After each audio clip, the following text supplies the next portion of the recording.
अस्सलाम वालेकुम दोस्तों, this is Safi with you. इस वक्त रियाद के शहर सऊदी अरब में शदीद तूफ़ान आया हुआ है, शदीद बारिश हो रही है। आप ये मेरे बैकग्राउंड में देख सकते हैं, चारों तरफ सिर्फ मिट्टी मिट्टी और बारिश है।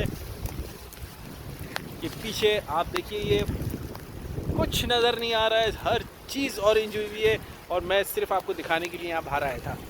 इस वक्त देख रहे हैं आप, शदीद तूफ़ान और बारिश हो रही है, चारों तरफ सिर्फ मिट्टी और हवाएं, और उसके साथ साथ पानी भी बरस रहा है लेकिन कम बरस रहा है।